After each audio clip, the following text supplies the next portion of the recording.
قائد کا کام ہوتا ہے خود پہلے نہیں جاتا، کاروان کو آگے کرتا ہے۔ رسول کریم صلی اللہ علیہ وسلم نے صحابہ کرام کو ہجرت کا حکم فرمایا۔ میں آپ نے جب سے ہوش سنبھالا ہم نے ہجرت کرتے لوگوں کو دیکھا، لیکن یہ ہجرت ڈالر کمانے کی خاطر، یہ ہجرت ریال کمانے کی خاطر، یہ ہجرت درہم کمانے کی خاطر، یہ ہجرت روپے پیسہ اور دینار کمانے کی خاطر ہے۔ یہاں بیوی بھی خوش ہوتی ہے، یہاں بچے بھی خوش ہوتے ہیں، عزیز و اقارب بھی ملنے آتے ہیں کہ یہ جا رہا ہے دبئی سے درہم کما کے لائے گا، یہ جا رہا ہے امریکہ سے ڈالر کما کے لائے گا، یہ جا رہا ہے کراچی سے پیسہ لا کے آئے گا، یہ جا رہا ہے یہ جناب پاؤنڈ لائے گا۔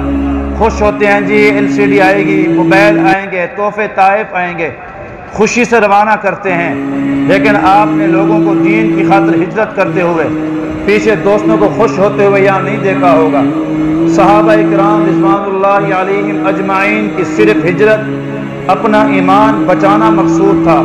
ہم وہاں جاتے ہیں کمانے، یہ گئے تھے سب کو چھوڑ کے۔ میں کس کس کی ذکر کروں؟ سیدنا صہیب رومی رضی اللہ عنہ کو پڑھنا کبھی۔ جب یہ ہجرت کر کے جانے لگے تو مکے والوں نے کہا صہیب جب تو آیا تھا تو غریب مفلس نادار تھا، تیرے پاس کچھ کھانے کو نہیں تھا، آج تیرے پاس پیسہ دولت سونا چاندی عام ہوا پڑا ہے، کہا ہم تجھے جانے نہیں دیں گے۔ صہیب رومی نے کہا اگر میں سارا پیسہ تمہیں دے دوں، مکان تمہیں دے دوں، سونا چاندی تمہیں دے دوں، پھر جانے دو گے؟ کہا پھر تو چلے جانا۔ کہا یہ پیسہ تمہارا، سونا تمہارا، چاندی تمہاری، مکان تمہارا، مجھے صرف اللہ اس کا رسول چاہیے۔ گئے پاک پیغمبر کو فرمایا، اللہ کے نبی نے فرمایا صہیب نے بڑا اچھا سودا کیا، نفع کا سودا کیا۔ اللہ تعالیٰ نے ارسل قرآن بھیجا، ان اللہ اشتری من المؤمنین انفسهم واموالهم۔